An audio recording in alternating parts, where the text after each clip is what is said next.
Samantala, hindi na lang White Beach ang pupwedeng dayuhin sa Boracay. Sa kabilang bahagi po ng isla, pwedeng ma-enjoy ang kiteboarding o parasailing.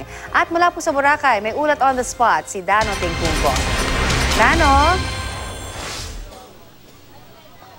Connie, sa pagdagsa ng mga turista dito sa Boracay, ang siguradong punta ng karamihan ay bukod dito sa ating pwesto sa Station 2 ay ang Station 1 at yung kabila namang Station 3. Pero sa paglilibot namin sa isla kaninang umaga ay marami pa palang ibang pwedeng puntahan, lalo-lalo na yung mga gustong maka-get away o yung humiwalay sa puntahan ng karamihan. Sa kabilang panig ng isla kasi mula dito sa White Beach ay nariyan yung tinatawag na Bolabog Beach. Kumpara sa White Beach ay mas maaliwalas doon at wala masyadong tao o establishmento. Pero ang meron doon na wala sa White Beach ay yung malakas na hangin mula sa silangan na Malalaunyon o Baler. At ang mga alon na di man kataasan ay meron namang angas. Kaya hindi katakataka kung dahil sa hangin, ito ang puntahan ng mga nagka-kiteboarding at parasailing. Sa kabilang dulo naman ng isla, sa may malapit sa bandang Station 1 ay isa rin pinupuntahan ng maraming turista, ang Puka Beach, na kuhang pangalan sa buhanging hindi man singpino ng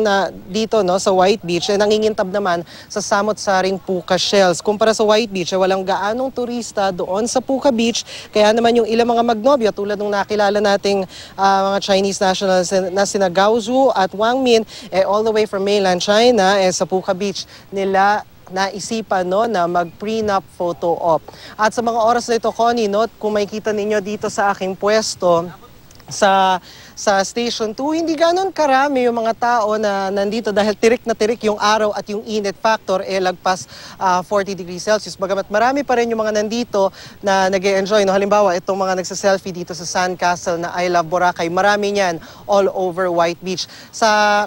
Kasabay naman yan, patuloy pa rin naman yung pagbabantay dito ng mga pulis at iba pang security personnel para masiguro na maayos ang lahat, lalo-lalo na ngayong Semana Santa. At yan muna latest. Balik sa'yo, Connie. Maraming salamat, Dano Tingkungko.